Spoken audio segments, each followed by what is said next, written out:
It's another month. Let's go back and look at all the films and TV shows that I've watched in the month of January. I decided to start the year off with Parasite. Bong Joon-ho is releasing his new film this year. I'm pretty sure Mickey 17, which I'm really excited for after seeing this. When this film came out, I remember everyone was raving about it. It won a bunch of Oscars. It won Best Picture. And I think this film definitely deserves that. This film just feels more like a piece of art than a film. The amount of twists and turns this film took just made for such an engaging experience. And I was just hanging off every piece of dialogue said in this film, even though it wasn't in English. There was just so many phenomenal performances in this film, as well as just beautiful cinematography. It was just so satisfying seeing this family take over this rich household, and then it was somehow still satisfying when everything came crashing down at the end. I loved it. It's a 10. And then I watched Saltburn. A lot of people were talking about this film, and I watched it and I loved it. I just felt like the writing is just so strong for all of these characters in this film, and there's some very subtle twists that gradually happen over the course of the film, obviously mainly with Barry Keoghan's character. I like how at the start of the film he's a supposed protagonist, and then over the course of the film you slowly come to dislike him more and more, and I just felt like they did that so well. I do think there were some unnecessary moments that went on for a bit too long, like Barry Keoghan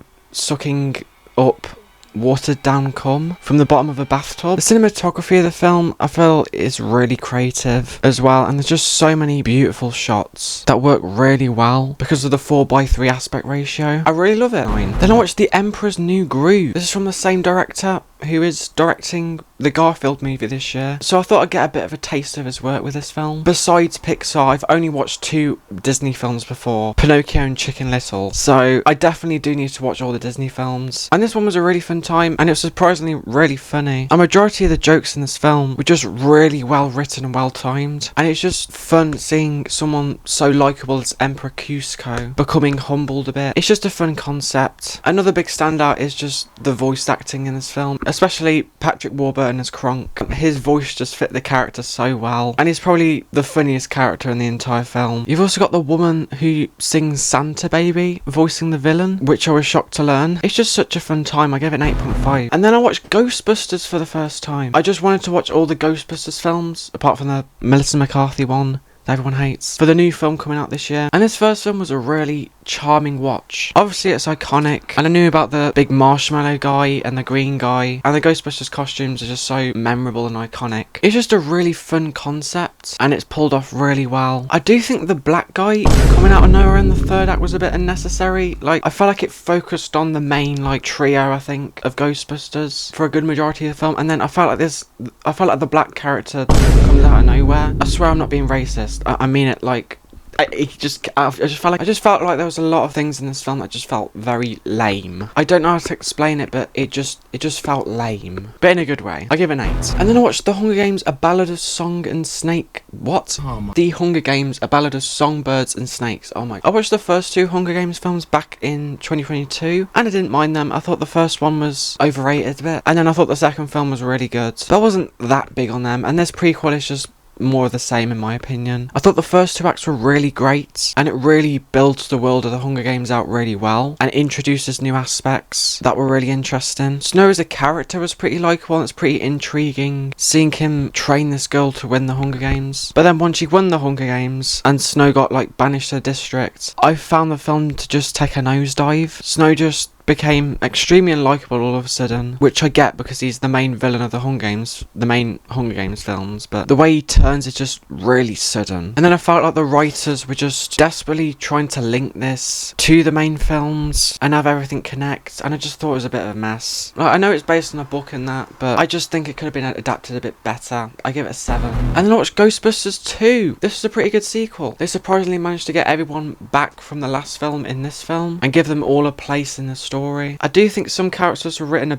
bit differently, like Bill Murray's character, who I feel is a lot more goofy and less deadpan in this film. And obviously the villain isn't as memorable. Got this scary guy in a painting. It's just not that memorable at all. But it's another great concept, and I think the third act might top the first in my opinion. I give it a 7. And then I watched Ghostbusters Afterlife. This is a really good legacy sequel in my opinion. I think the way they handle this with a new generation of kids was really fun. And you've also got Paul Rudd.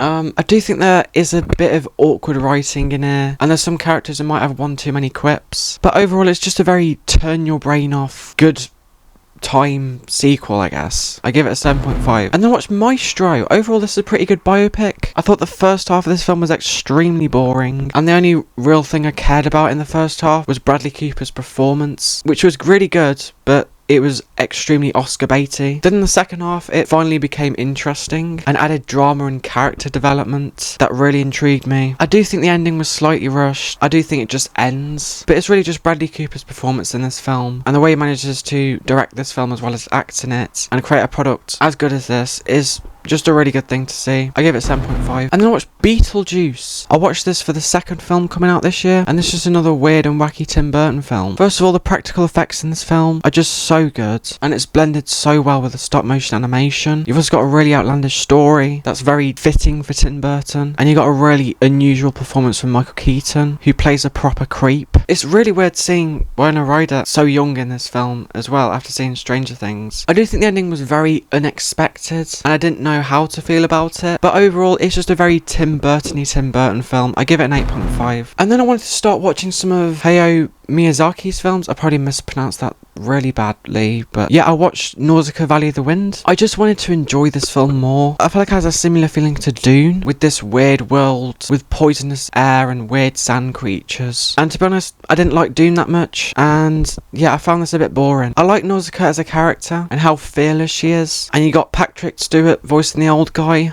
I do think the world building is good, but again, I just wasn't invested in the story as much as I wanted to be. Plus, I just found the ending to be very predictable. It looked beautiful. I love the animation, but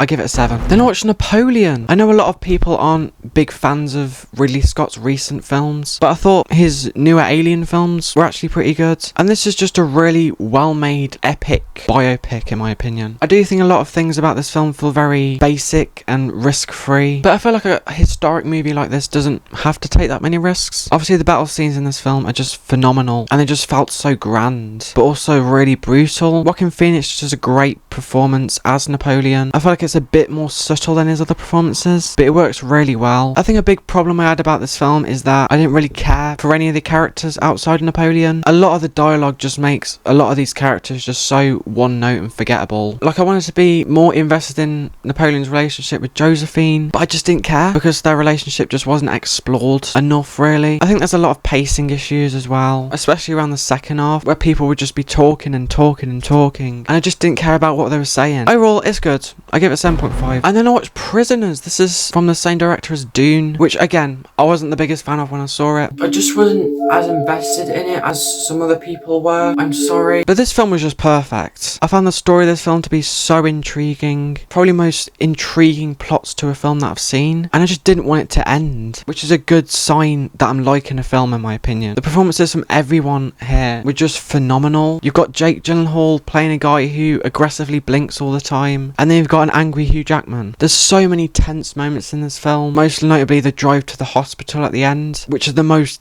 tense I felt like I've ever been during a film. It's just so good. I love this film so much. I give it a 10. And then you got Castle in the Sky. This is another Miyazaki film that I was desperate to like, but I just couldn't get into. I think I might have liked the characters a bit more in this film, but I just found the story to be very ground level and basic at some points, and then really complex and confusing at other points, and it just doesn't make for a good mix. Again, the animation is phenomenal. It's just so beautiful to look at, but again, I just wasn't that invested at all, and there just points in this film where I was watching it and I started daydreaming, which I don't think is a good sign when I'm watching a film. I give it a 7. And then I watched My Neighbour Totoro. This is what I was expecting and what I wanted from a Miyazaki film. This was just so unbelievably charming, and it's just a pretty simple story pulled off extremely well. There's just so many beautiful and memorable sequences in this film that really make sense with the story, and obviously the animation is phenomenal again. I was watching the dub, and I do think some of the line delivery was a bit off, maybe. And also the songs featured in this film were dubbed as well, and I don't think they sounded the best. I actually switched the sub when the songs came on, and the songs sounded better on the sub than they do on the dub. But apart from that, it's really good. I give it a 9. And then I watched Kiki's Delivery Service. This is another charming watch from Miyazaki, Studio Ghibli, with just some really fun characters. I do think the pacing was a bit off around the third act, and I wasn't as invested as My Neighbour Totoro, but it's good. I don't know what else to say. I give it an 8. And then I watched Layer Cake. I wanted to watch a bit of Matthew Vaughn. This was his debut, and I think it's a really good debut. This story feels a lot like a Guy Ritchie film, probably because it is, I think. And I think this film actually had a better style to it than most Guy Ritchie films. There's just some amazing shots in this film, with some really interesting editing. I just found the soundtrack to be great as well. The problem is I just found myself to lose the plot around 20 minutes in, and I didn't really know what was going on for the rest of the film, and I just couldn't be bothered to find out what was going on for the rest of the film, really. I had a very difficult grasp of what was going on in this film, but I still liked it. I give it a 7. And then I finished watching the TED 2024 series. Everyone was talking about this show, and I just had to watch it because the first TED film is such a guilty pleasure for me, and this film was just no different. I loved it. Seth MacFarlane really brought his unique Family Guy humour over to this show and kind of adapted it for live action, and it worked really well. All of the characters in this family are just so great, especially the mum, and the antics these characters get up to from episode to episode are just so fun. Most of the jokes in the show are so well written, and I like how it doesn't solely focus on John and Ted. It really gives other characters their moment to shine and have their characters developed. I just really love this show. I give it an 8.5. And then I watched The Wolf of Wall Street. This is a Martin Scorsese film I was gagging to watch. It took me so long to get round to it, but I finally got round to it, and I love it. Leonardo DiCaprio's performance in this film is so energetic, and I love how physical he is in this film. The direction from Scorsese is so good, as always. He just knows how to make an extremely long film fly by, and this film just really flew by. The pacing was just on point. I love seeing the rise and fall of this company and how the cracks start showing before everything comes crashing down. It's so well written in that sense. You got some great supporting performances as well from some big actors like Jonah Hill, and I wasn't expecting Joanna Lumley to be in this. I just love it. I don't think it's as good as The King of Comedy, but it's pretty close. I give it a 10. And then I watched Flash Gordon. I was going to watch this right after watching the TED show, but it's a bit weird having it after The Wolf of Wall Street now. This was just some extremely cheesy 80s goofiness, but I couldn't help but love it. It has some surprisingly stylistic, creative moments in here as well, like when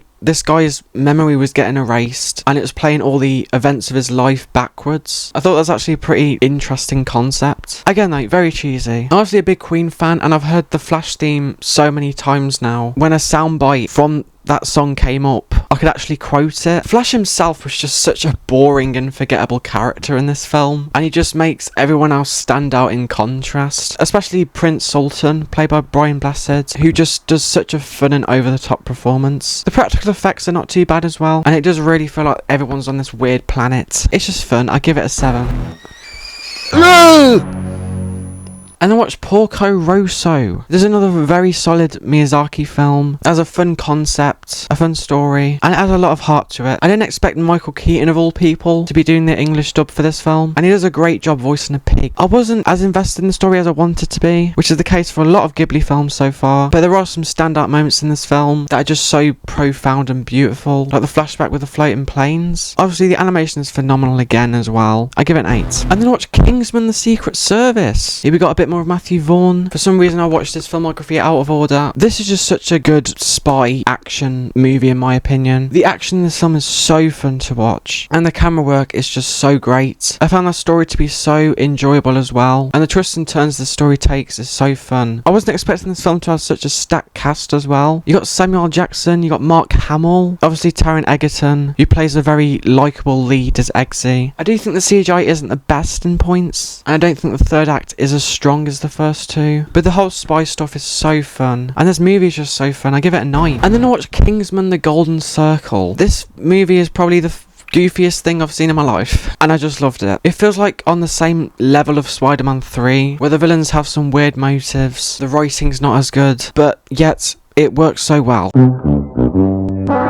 The more I think about it, the more I love it. You've literally got Elton John doing karate to defeat the bad guys, and the CGI looks slightly disturbing. I might have liked this a bit too much, but I don't care. I give it an 8. And then I finished season 4 of Futurama. This is a great 4th season of the show. I feel like I keep repeating myself with this show, but again, just some great sci-fi concepts, just some really well written humour. I don't know what else to say. I give it an 8.5. And then I watched Stardust, another Matthew Vaughn film obviously. I really like this. Like the Kingsman films, it doesn't take itself too seriously, which I really like. And this fairy tale like setting is explored and built on really well. You've also got Matt Murdock himself as the main character, so I can't help but love it. I do think things maybe got a bit too goofy. I know I'm saying it with this film and not The Golden Circle, but when a character gets poisoned or something, they ham it up way too much, and it does kind of take away from the drama of the story. But overall, it's really fun. I give it a 7.5. And then I watched Kick-Ass. This is just another great Matthew Vaughn film. It just has such a fun concept, along with a lot of memorable actors, like Nick Cage, who I just can't help but love in every film he's in. I think the concept of superheroes from a more grounded level is really interesting, and where the film goes with it is really fun. You've also got some great action sequences in here as well. I think the pacing is slightly dodgy for a good chunk of the film. Some moments do move a bit fast, and then some moments move a bit too slow, but it's just such an enjoyable experience. I give it an 8. And then I wanted to finish off Christopher Nolan's filmography, so I started with his debut film, Following. This is pretty boring in my opinion. It just feels very amateurish, obviously because it's Nolan's first film, and I doubt he had a big budget for it. I just found the acting to be not that great or memorable at all, and I just didn't find the characters to be all that likeable. It does have some great cinematography though, and you can start to see some Nolanisms shine through. It's alright. I give it a 6.5. And then I watched Insomnia. I really enjoyed this. I just think it's a really solid cop thriller with some really tense moments. I really like how it does with guilt in this film, and how it kind of causes a domino effect. Al Pacino does a great performance in this film along with Robin Williams. This was during his serious role phase, and he really pulled off a serious performance in this film. I just really liked it. I give it an 8. And then I watched Inception. I went into this film knowing it was going to be really complicated, and that I'd probably have a hard time understanding it, but I actually think I understood like 70% of it. First of all, the visuals here are just outstanding, and there's just so many memorable set pieces involved with these levels of the dreams. Just the concept of dreams being used to alter people's minds, and how the subconscious can be used to create spaces. I just really think the concept is so interesting, but it does get a bit confusing, definitely, especially near the third act. You got a pretty good performance from Leo in here as well. It's not Wolf of Wall Street levels, but it's very solid. I just think this film is just very ambitious, and you just can't help but respect it. I give it a 9. So those are all the films and TV shows that I've watched in the month of January. I'm currently watching Futurama season 5. This is probably the final season of Futurama that I'm going to be watching, because I heard that it just wasn't as good after it got cancelled and returned. Again, I'm going to say what I've said for every other season of this show. Good sci-fi concepts, iconic characters, and just some really well written jokes. So enjoy the video. Please leave a like, and please dislike.